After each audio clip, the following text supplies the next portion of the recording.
Some of you may, well, David, you saw how we begin. So might you identify yourself for the record? And we go down the panel. I hope Peter will join us at some stage, but if not, that's our loss.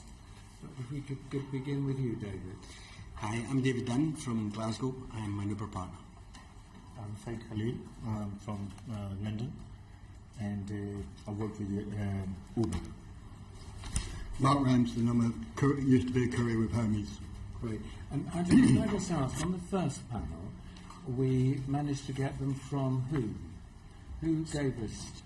Nominated by the company. So that were nominated by the company. And on this group, is it part of? Did we know about you because of other reports that have been done and you filled in questionnaires? Could you tell us, David, do you know how we found you, David? I think it came through from UHPD, which is a group of drivers, and somebody from the Parliamentary Committee asked me to come and be part of this. Sorry? Same thing like David. I had a call from UPHD to send the email. And Mark? And mine was through, I think it was a report in the Telegraph or something about they done a story on Hermes, and there were some contact details, and I contacted. Great. Royston, will you begin, please? Well, I'll ask you all individually, but if I start with you, David, if I may, why did you choose to work for Uber, and what are the sort of advantages you see there? I spent some time, I was employed and became unemployed through redundancy and looked for something to do, and wanted to become a black hat driver in Glasgow, and studied for the exam and passed the knowledge exam. And just as I did, Uber had just come to Glasgow, which was just over a year ago. I went and talked to Uber, and Uber told me that obviously the earnings, the potential earnings that Uber could give us, and the fact that executive service was coming, and it was a great way to earn money, and there was promises for some very good earnings. So I decided not to go down the black hat route and go the Uber route, and went out and purchased a car and started working with Uber. And how has that worked out? Not great. Oh. It's got to the stage now that it's very, very expensive for us for me personally to work. It's the number of drivers now is restricting what you can earn. A year ago there was a lot less drivers and there was a lot more work on the road, and your wheels kept turning quite a lot. Now it's a case of it's much slower.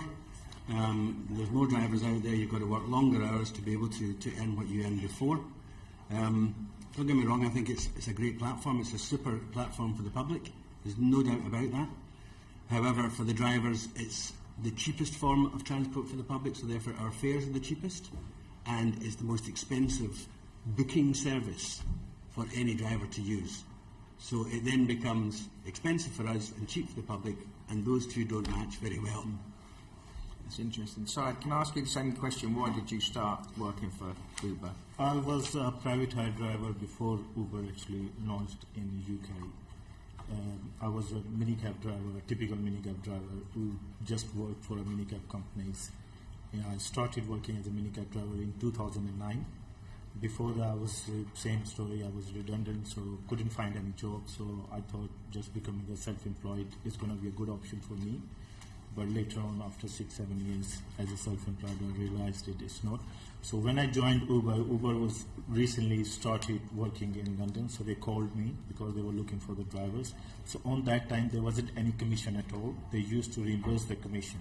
So whatever job we used to go do, they used to give us back exactly the same amount as well to attract more and more drivers. So that honeymoon period didn't last for a long time. And then Uber started to increase the commission, reduce the fares, deactivating the drivers for small minor reasons, starting to basically literally bullying the drivers in that way. Like if the customer say the drivers did that to me, they could just deduct the money straight away from our account, from the money they're supposed to pay us, without letting us know. So these type of things, practicing, they were doing it for a long time. And then eventually I came to 2006. For some reason I just couldn't work. I went to the ESA, and once the ESA just about to finish, my car broken down. and I had no money to pay for my car expenses because the life in a Uber, because I just work on a Uber. I don't rely on any other job. I'm not a trainer. I'm not. I haven't got any other PAY job because I got the long-term kidney and bladder issues as well, and because of that, for some reasons, I just couldn't get a job PAY. So Uber was as a self-employed private hire driver was my last option. Now, basically, Uber is my last option to work it because Uber put the fares down at that level that normal minicab companies cannot compete. So they're losing the passengers as well. Before Uber, I used to work at Edison Lee. So I did work like quite a couple of years with Edison Lee. And Edison Lee was those times before 2013 was very good. It was good. They had a good solid customers, they had good cash jobs and the credit card jobs and the account jobs as well. And eventually since Uber came after a couple of years, now even the companies like Edison Lee or the big other names, they are struggling as well. You left Addison Lee then presumably to go to Uber? Yes, that's exactly because Uber offered me a better commission, better rates than Edison Lee, so I thought probably. So I engaged myself in a contract with a car company, car finance. I don't know why there is nothing part-time in this industry anymore. You have to work certain hours, 40, 50 hours just to come to the, break-even point. Because I have to pay 360, 70 pounds for my car installments, which I'm paying it last 3-4 years. I have to pay 150 plus insurance, a private hire insurance, which is a legal obligation. We must have it. So before we're going to start the ignition and pick up one passenger, we go a cost of at least £500 a month. That's just the cost of, that's the fixed cost. It's not including the car maintenance, it's not including any other things. Okay. And I personally work for 90 hours, 80 hours, 60 hours. This is a normal practice in this industry. If you want to make some living, you have to work 12 hours a day. That's what the operators even say that. And a typical minicab driver... Uber says that to you? Uber doesn't say anything like that, but Uber knows. Uber doesn't deactivate us. Uber doesn't stop our app. If I open the app for 20 hours, Uber is okay with us. It's no problem at all. It's a big health and safety issue. We actually explain it to the TfL, explain it to my local MP. Nothing happened. Because we've been forced. We are actually at that point now where we have to work 90 hours, 100 hours, 80 hours to earn not even a minimum wage. I would say £4, £3, £2 an hour. That's what we take home. Okay. Right. We'll move on to that later on. But can I ask you, Mark, what made you start being a delivery driver for Hermes? I was working for one of their rivals when they approached me to work for them. So I come to work for them. So it was financially better off, or they said it was anyway. And so one thought it might be. Right. Okay. Who was it who approached you, Mark? One of the couriers for Hermes who asked if they could take my number and gave it to one of the field managers who rang me up. Great. And promised quite a lot. You worked for another company before and then moved, and you said you worked for another company before and moved, and David, you were probably going to work for another company and potentially moved, all on the sort of promise that it was a better company to work for. So you all worked for companies before. While you're working, do you consider, when you were working for Hermes, I'll start with you first, Mark, and then go down the table. Do you consider yourself, or did you consider yourself to be self-employed? I couldn't see anything in what I'd done that would make me self-employed. I could see the advantages for Hermes, lots and lots and lots of advantages for Hermes, but for us, there wasn't. So, the flip side then, what were the disadvantages then that made you feel like that you weren't self-employed, or you shouldn't be self-employed? I had no control over anything that I ever done. A prime example was one Saturday I had somewhere to go in the afternoon, and when my parcels arrived about lunchtime, I delivered all the parcels that were 24-hour delivery. The ones that standard, which is 3 to 5 days, I carried them over to the next day. And they were not too impressed with that, and I had to be retrained. I was threatened with service removal if I ever done it indeed, etc. But the people still got their parcels within the allotted time that they paid for. But you just didn't have any control over that. You couldn't make decisions for yourself. So you couldn't choose to just do 2 hours a day then, for example? No. Every parcel that arrives at my house has to be attempted to be delivered on that day. So if you said, I don't want to work on Wednesday, Yeah. how does that work then? Because if you're self-employed, you'll choose... It doesn't. What they say is that they have two systems which they tell you that they have. One is called substitute, which is somebody you pick who just works for you. They do the days that you have off, you pay them. It's nothing to do with Hermes. That's what they tell you. In reality, they still have the final say. And a situation arose where I was going on holiday, and I found 3 people that were prepared to do my work while I was away. But each of those were put to Hermes, and the field manager refused to accept any of them. Because in reality, what they want to do is they want you to find people, and then they want to take them on board for themselves. So if somebody leaves, they can just move them over and put them on their hand, take them away from you and put them on their hand. That's what they want to do. They want you to find people to do their job. So if you find somebody, they say, oh, no, I'm only interested in doing it a week while they're away, or 1 day a week or whatever, then Hermes refuse them. Yeah. The only way you can take time off during the day or during the week is if we find somebody to cover for you. Yeah, but you can't do that either. Basically, while I worked for Hermes, which was about 18 months, I took a week off and went on holiday, giving them 3 months' notice that I was going. When I came back, they'd removed my service, and I lost it for 3 weeks. It was near Christmas, and they were in quite a muddle. So they then gave me back the RAN so I could sort out their mess. And the other one was in July last year when my car was off the road for an MOT. I had to have work done for an MOT. And the morning that I was due to go back to work, my field manager texted me and said, you haven't got any rounds anymore. That's where you don't work from now? Yeah, basically it. Yeah. They just texted me and said, we've taken your rounds off you. You shouldn't have gone on holiday. And that's that. So can we ask you the same question? I don't consider myself self-employed in any way, shape or form, because the way the Uber works, there is the people they say it's a flexibility. There isn't any flexibility in this trade, because you have to work on those hours when the people need a cab, a mini cab, when they need to travel. So either you work in the morning time or you work in the evening time. When the people are, you're not going to start working at 2 o'clock in the morning and finish at 4 o'clock or 6 o'clock in the morning, because the people, they need probably a cab at 6 o'clock till maximum 8, 9, 10, and then after that it's a bit quiet period, and then you can start back again at 4 o'clock, 4 till 11, 1, 2 o'clock until that. So there is no flexibility. You can choose any time and you can finish any time.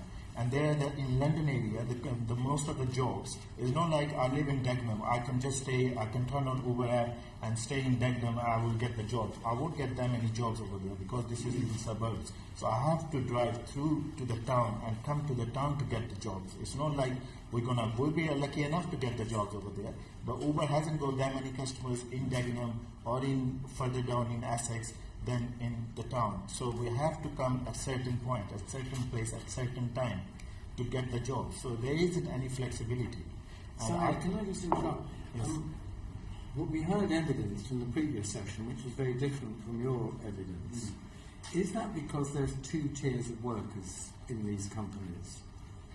A small group who are allowed to have what's often a full-time job and do work, say, for Uber, and others of you are expected to be, in a sense, in the vineyard for the whole day, the heat of the day, and work the whole day. I really don't know why there is a part-time driver in this industry, because I have to work 40, 50 hours to cover my expenses first, and then I can make money. It's not like, so if they are part-time, they're working like just suppose a few hours, they're only going to pay for their expenses because they got the same higher and reward insurance. But one of your biggest expenses is your car, isn't it? The car is the most biggest. Which you actually had to buy to get the job. Yes, and Uber got the restriction. They don't take the old cars. They don't take, because I was on the exec platform. So there was a restriction for the executive platform. You need to have an E-class. You need to have 40 grand car before you come and join Uber platform. For a X1, there is some TfL regulations that the car is not supposed to be 10 years older than what it is, and it's a cost. I mean, not everyone can come and bring the car and get the sticker. No, it's not like that. Car has to be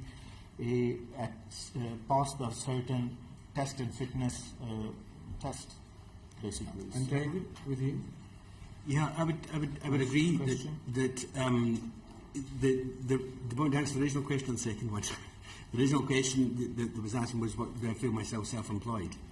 I would say I wanted to be self-employed. That's what I joined Uber to be, and that was the promise that it was going to be a self-employed basis. But as Saeed said, the control that Uber has makes that almost impossible now. They do dictate the type of car you have to have, but that's okay because you got the promise of having an executive car, which I have. I went out and I bought a Mercedes E-Class, and I was expecting to get executive work.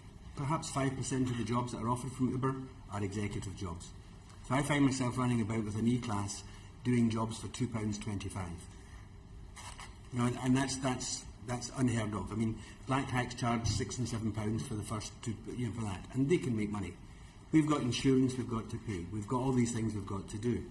And no matter what you sit down and say to Uber, and you talk to Uber, and I have tried, I've said, look, I would like you to negotiate with me on the fee that you charge. I would like you to negotiate on the fees that are charged to the public.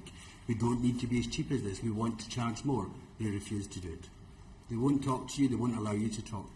So how can you possibly be self-employed if you're not allowed to negotiate your own fees?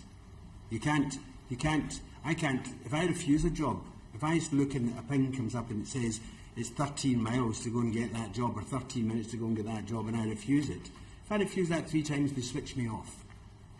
They penalise you and switch you off. You don't have a choice. So do you have communicating and giving feedback like you just told us? You have to make an appointment to go and see Uber. And I've done that on several occasions. And I've sat with them for long hours, and yes, they listen and they nod their heads, and nothing ever comes from it. And that's on a one-to-one basis, it's not group? That's on a one-to-one basis. They won't do group. They won't entertain anybody apart from on a one-to-one basis. Well, I mean, I often meet with Uber and other cab representatives in London, and they point blank refuse. So Yeah. it doesn't surprise me to some extent, but it's disappointing there's not those forums. Do you think, just while the chair confers, I'll steal an extra supplementary, the point you were making about the flood on the market, additional, do you think the Mayor of London is currently consulting on additional language and sort of driving skills requirements? Do you think that will help to an extent? I think a whole lot of things would help because the number of cars that are out there is huge. It's not just in London, it's in Glasgow as well now. Glasgow's getting to the stage that there are too many private hire cars. This isn't just an Uber issue, this is another issue. For me, there's a safety issue involved with that, there's a pollution issue involved with that, there's all sorts of things. There's also other districts that come into the areas that we're supposed to be working in. I think the laws are slightly different. I'm not terribly sure, but I think the licensing laws are slightly different in Glasgow than they are here in London. But it would make more sense if they could reduce the number of private hire cars. I don't think anybody expects to have a car in 30 seconds. I don't think anybody expects to be able to get a taxi in 30 seconds. They don't want to wait an hour, but they certainly don't want to you don't have to wait 30 seconds. 5 minutes, 7 minutes is quite acceptable. And that's the way it was at the beginning, and everyone was getting a piece of the pie. And it would be great if that's the way it was. But Uber just want as many cars on the market as they possibly can. They just want to flood the market with cars because it makes no difference to their income whatsoever, none, with more cars. The only people it affects is the drivers, and the drivers can't make money if there's too many cars there. I want to ask you whether you feel you make the national living wage when you're working, but I just want to clarify what you've just said about Uber make money regardless. If there are too many Uber drivers and they push the price down and down and down, don't they get less commission as a result of that? But Uber aren't doing that at the moment. The price isn't reducing at the moment. They have reduced it in the past, they're keeping it the same at the moment. So the money that the passenger pays is still the same. The percentage that they take is going up. It started off at 20 in the UK and it's now 25% of the fare. So they take 25% of the fare. So no matter the more customers they can get, and if people like the fact that within 30 seconds they can get a car, more people are encouraged to use the system. More people are encouraged to use the system. They still get 25% of every fare, but there's less of the pie to share among I mean, their drivers. ultimate goal would be to put the others out of business, so it was all just Uber, wouldn't it? And they'd have lots of work. But I mean, I'm not suggesting they're doing it in any way Machiavellian, but just in a business way, their job is to be the first taxi that people choose. Well, that's the aim of any business, I suppose. I mean, you want to be number one, don't you? Exactly. Everyone wants to be number one, but it's at the moment it's at the death point to the wages that the drivers are earning. And so, do you think then? And I'll ask you all, if I may, but ask you first, Dave. That do you earn the national living wage when you're driving for Uber? The net or gross? Gross figure is above the national wage, and net figure is certainly below. And gross, you're talking about before they take their commission. Before they take the commission, before I pay my insurance, before I pay my fuel, before I pay the sweets that I've got to have in my car. I mean, now Uber has got on its app. I don't know whether you know about the star point system. If a driver gets, you rate a driver 1 to 5 stars. If a driver goes below a certain rating, then they're taken off the platform. They're not allowed to be below a certain rating. So to do that, there's an encouragement from Uber to have sweets in your car, to have water in your car, to have whatever your car in your car to try and encourage people to give you a better rating. And they've now introduced on the app that when the person finishes their journey, they press a button which says, was the car fully stocked? They don't stock the car, we stock the car. When people talk about Uber service, in my opinion, Uber don't give a service, the drivers give a service. And that's because that's the way we want to do it. So the net then, taking in things that you would have to pay, you think that you're Below not the minimum wage. below. Okay, and Syed, is that the same for you? I'm definitely below the minimum wage. Definitely below the minimum wage. I've been in this industry for a long time, and since Uber came, the honeymoon period ended, and then since then my wages are going down, my monthly income are going down. I can explain you so many issues, but this is the time. Sure, we but have so not. And Mark, yours is slightly different circumstances than David and Syed. Being a delivery driver, not a taxi or Uber driver. Yeah. Were you making the national living wage? It depends who's calculating. Well, if you calculated, If what I'm would you say? calculating it, then no. But if they're calculating it, then yeah. And how would yours and theirs differ than in the way you calculate it? Well, because they calculate theirs by you've got a handset which you scan all your parcels onto. When you make your first delivery, they start the clock. When you finish your last delivery, they stop the clock. And they calculate the time between how much you've earned, and that's what your hourly rate is. But they don't take into account that I have to unload the lorry. I have to sort out 120, 130 parcels. Before they put you on the clock? Yeah, I have to scan them all. I have to do a route through them all. I do about 2.5 hours work a day, which is unpaid. So then when you add that in, When it you drops add it that below. in, it makes a difference. I think somebody touched on this briefly, but can you tell us alongside the work you do, if you get any help from things like tax credits or housing benefit? We've certainly got tax credits. Yeah. Tax credit. Yeah, I get the housing benefit because your income with Uber is not good enough, so you can afford to live in London. And tax credit as well. I used to receive the tax credit when my kids used to live with me. So now, as a single person, I don't get the tax credit because I didn't apply that. But housing benefit, yes, I'm getting it housing benefit. Could I just ask a question on the housing benefit then? Because one of the complications is often that you have to notify your earnings constantly. And do you find that a problem with change of It's very earnings? the housing benefit when you are working self-employed and you are low income, because they expect you to make some money, but you explain them that even you are working 90 hours a week, you're not making even the money to afford yourself as a living. As a single person, I cannot afford myself to live in London because my income has gone down massively. Can I just so? Are they saying to you you have to provide them with more details of earnings? Yes. Or are they also, maybe two things, are they saying to you, you can't possibly be earning that little for the number of hours that you work, so we will calculate your benefit on a standard level, not on actually what you earn? That's what recently they did that with me. I told them that I'm earning less money, but they said, the council said, no, you're earning more. And they put my car expense as, they deleted my car expense, which is a major expense. I won't have a E-Class Mercedes if I'm not working with Uber. Otherwise I would just go in buses. But I go the E-Class Mercedes, it's just because I want to work and drive in London and make some living. Which is just on that point. Yeah. But Si, do you think now that you gained a job with them, buying that car to get in has trapped you? Yes, it's a big scam. It was a scam for me. I consider it a scam because Uber even recently Uber was advertising everywhere on internet, everywhere, make £1,000 a week, £600 in a weekends, without any rules and regulations of the advertising standards. Right. Richard, and then because the previous panel obviously painted a very different picture and had different things to say about tax credits and housing benefits in particular. In your experience of working with other operatives, Uber or Hermes, whoever, what's the general picture? Are more people receiving tax credits, housing benefit, or not, in your opinion, and from those you've spoken to? I don't know of any other drivers that will do it, but I don't get into that kind of a depth of conversation. We don't tend to get past them not earning enough money.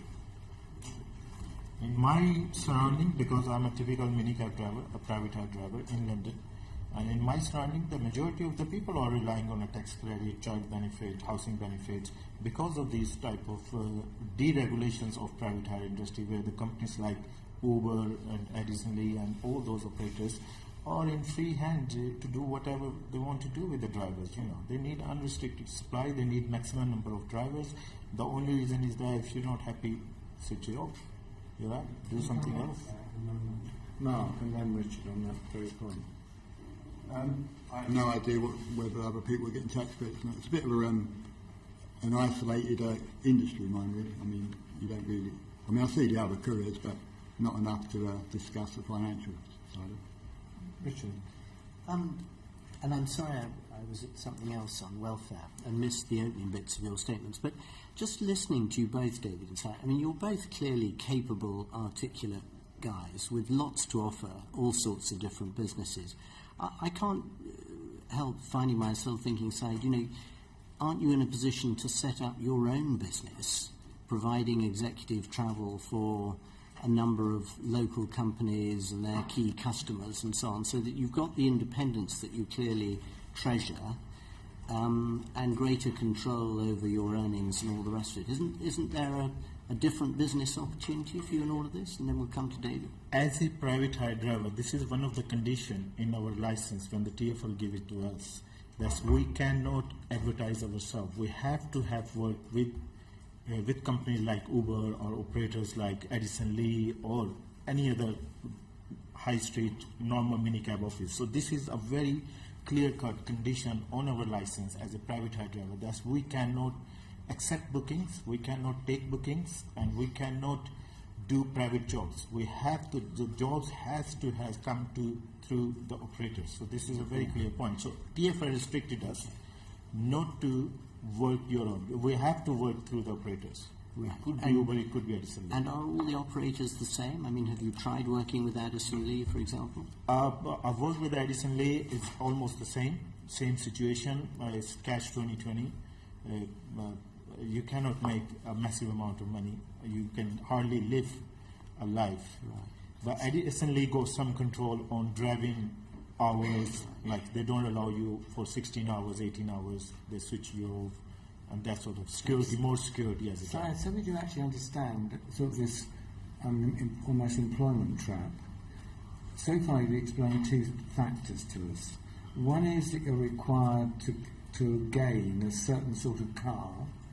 Yes. And you buy it through Uber, or do they tell you by which methods you can easily acquire the car? They do tell, they go the Uber Market. This is another website, ubermarket.com or something like this, where they go the offers like this. You can go to Jamaica, Toyota and get the Prius from there on finance. They pursue you to do and get your own car, or there are some private companies which offers you rented PCO cars. and they pursue you to go there and do it. And the other restriction then you're saying is it's on your licence, but once you're on this trade, Yes. you can't set yourself up in another business. Yes. You just have to leave and Yes, Right. we cannot take bookings from the general public. This is a very clear cut So condition. just to be clear on that, Chairman, just on the business of purchasing the car, which you mentioned, the cost of it was 40,000.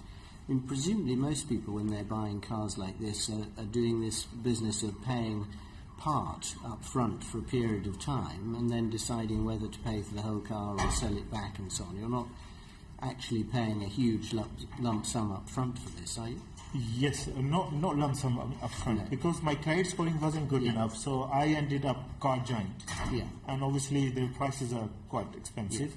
So there is a way out of that particular purchase. David, if I can just turn to you. how's the way out, Richard? Well, I mean, it depends how you did it. I mean, typically you pay a lump sum of money to own a car for a period of time, and then at the end of that time you decide whether you want to buy it completely off them or you return it to them, get another one, or just return it to them. There are different ways of If you feel financing. like Syed, Something like that. I assume you'd lose out. I go the hire purchase agreement. So hire purchase is the car belongs to me. Even once I'm gonna pay off all the expenses, the car gonna belong to me. But by the time I'm gonna pay off, the Uber's gonna say, no, your car is too old. Anyway, my car is too old for the exact platform. Anyway, I don't get good jobs anyway.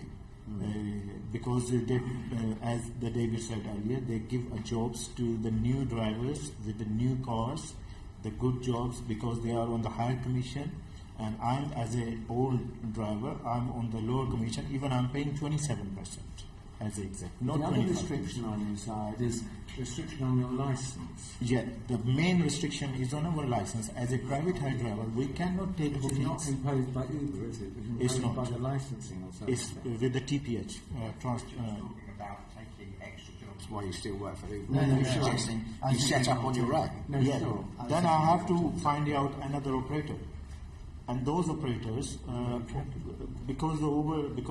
since the Uber came, they are struggling as well. They go less jobs, and even if they are not flexible, every operator is go different. Edison Lee is not going to allow me to work with Edison Lee or with Uber.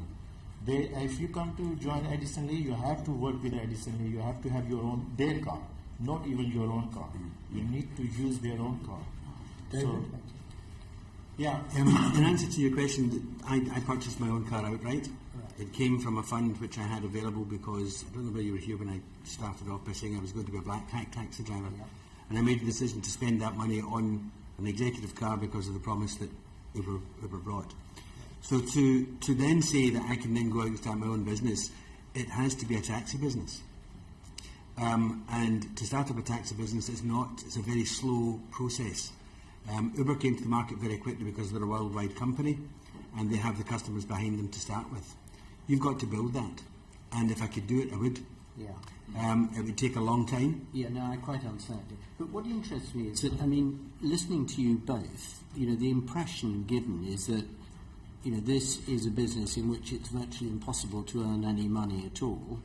And therefore, there are two thoughts crossing my mind. One is, perhaps both of you should be looking to do something different if that's really the case. And the second one is, can really quite so many people be working in this business if none of them are making any money?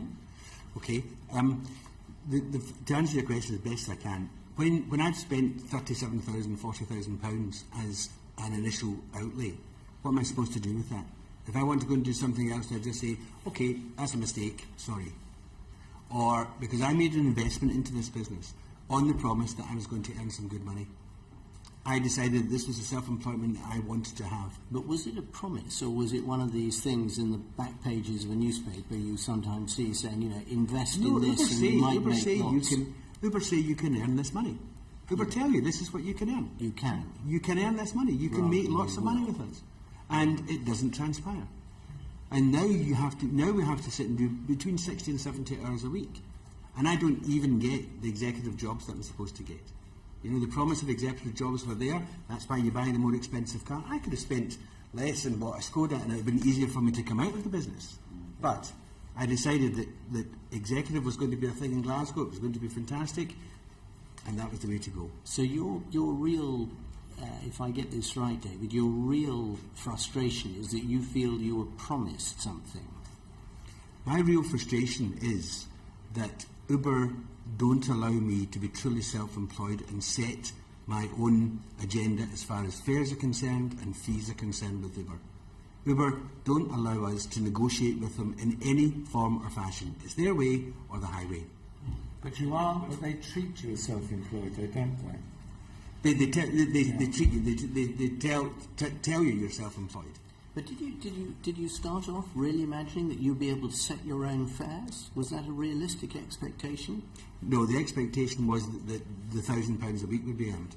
The number of fares overall would be. Yeah. Would it be fair to say that you feel like you've taken the risk and it's not, that risk hasn't been shared with the person who, for all intents and purposes, is your primary employer? Yes. That's a key phrase, because I think one of the key focuses for us is obviously to what it. We're not making a legal inquiry into whether you are technically actually employees of this company. That's already been done, yeah. Exactly. But nevertheless, from a sort of policy point of view, obviously, you're in growing businesses. You imply that you feel like employees. Yes. But obviously without the benefits, like the paid leave, etc. Mark, you were the first one to say that you did not feel self-employed. Do you feel like an employee of the company, but without the benefits? Is that how you feel? The truth is that the couriers for Hermes feel that it's just a way of saving money. For the company, it's just a way. No sick benefit, no holiday entitlement. You just feel and no. If they sack you, they stop your work or whatever. There's nothing you can do about it. You're self-employed. You work one day, they don't want you the next day. There's nowhere to go. They can't sack you because you don't work for them. No, but they can stop using you as yeah. So one day you work for them, the next day you can't. It doesn't matter how long you've been there. You can't go. There's nowhere to go with any grievance. You can't. There's nothing you can do about it. And it's just a way of the company saving money and. When you worked for Hermes, did you do any work for anyone else? No, I don't get time to do that. Okay, that's interesting. Yeah, sticking with you, Mark. Just thinking about pension provision for the future. Have you made any, or is it all? No. You just rely on the state pension in the future once you retire? And the lottery, yeah. And do you know how much that might be, the state pension? Are you aware how much it is now? No idea. No. No. What did you do before Hermes? Were you in just normal type of employment? Before Hermes, I worked for another courier company doing exactly the same thing, quite well known one, obviously. But before that, just mainly worked for companies and whatever, doing different bits and pieces. Yes, sorry, have you thought about pension provision for the future? I don't have any pension at all. Nothing. Never been told by anyone to have a pension. And even if I'm going to have... Well, so given your cash flows you're earning out of the business, there might be a struggle to... below the poverty line anyway, so I can't afford to pay anything. I'm behind my rent areas, bills, car payments, insurance payments and everything. So I don't have any. Yeah, I've had a private pension all my life. I started when I was very young because I was in the insurance business at that time. And as you do, the first policy you ever take out is your own. I've paid into that ever since. It's now I can't do it now. And it's one of the first things that goes when you're not earning enough money is insurances and pensions. So there's nothing going there at the moment. Okay. Karen? Do you feel the need to, do you have insurance against loss of earnings, and and other costs, things like, vehicle, how is that arranged? Your car is insured like any other normal car. You have to have fully comprehensive insurance on that. You also have to have insurance, obviously, for your passengers. That you take out? You take that, you have to take that Yeah. out. I mean, the way your car can only be licensed by the council by having that insurance in place. So yeah, that's in place. As far as employment insurance, no, I don't have employment insurance. Loss of earnings, if you're sick, what happens? I don't have to cover anything like that. It recently happened to me. I was assaulted, so unable to work, so I was on ESI for 2-3 months, and just literally decided to stay within the ESI means, and that's it, and nothing else. There wasn't any support through Uber, because even I've worked with Uber 3 years on that time. There wasn't even a one email. That's all they wanted me to come back to work. But how can I come back to work without? How does it work? And I'm sorry to hear that. Would it work if it had been just a couple of days? How does the system You're work? going to bear the cost. Yeah, you're going to pay. We got the certain cost anyway. Doesn't matter we work or we don't work. We have to pay the car expense. We have to pay the insurance, which is not a normal insurance. This is a very expensive Highland Reward insurance. Without that, we cannot work. Have you ever looked into insurance against loss of earnings? Not really, no. It was, no. Recently, once it happened to me, the ESA stuff, then I did, but, you know. And what about you, Mark? What happens if you're sick? I bear the cost. I have no insurance against loss of earnings. Have you ever looked into what it would cost to insure No. yourselves against that? No. Have any of you ever had any guidance or advice from the companies you work for about any of these issues? Pensions, tax credits and benefits, insurance? No, none at all. The only thing that Hermes used to do is you used to pay them a certain amount a month, and they used to cover the commercial side of the vehicle insurance. But other than that, no. So nobody's ever raised it with you, nobody ever gave you anything saying you do need to think about pension, you do need to think about insurance. No. This is what happens if you get sick.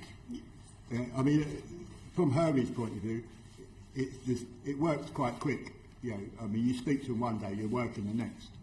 You know, the only person you ever see is the field manager comes down and sees you, but nobody else speaks to you. You don't have an induction. Nobody goes through any of these issues or whatever. No induction. No, What nothing about at all. for you, either of you? Any induction? Any kind of guide? Any welcome pack? Any guidance to? Nothing at all. And I'm a very typical minicab driver in London. I mean, I've been private hire in trade. I mean, as a driver since 2009, working different companies, including Edison, Lee, Uber, and all those companies. No, none. As far as it was concerned, yes.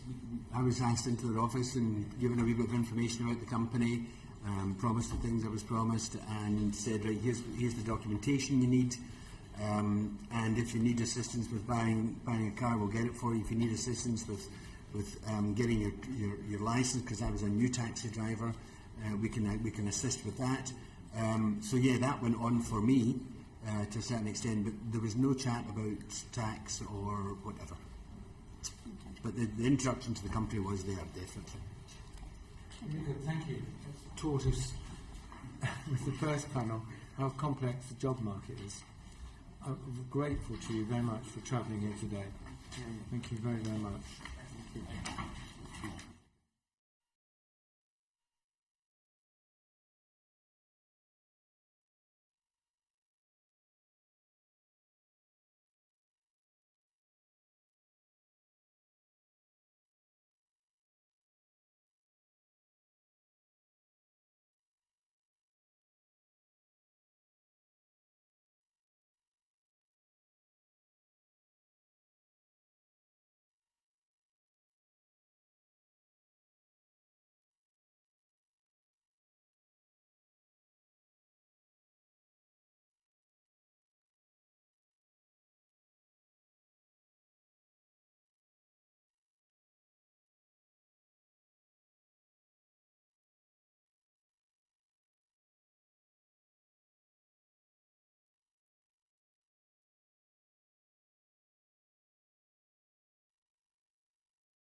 It doesn't matter, I can stretch around.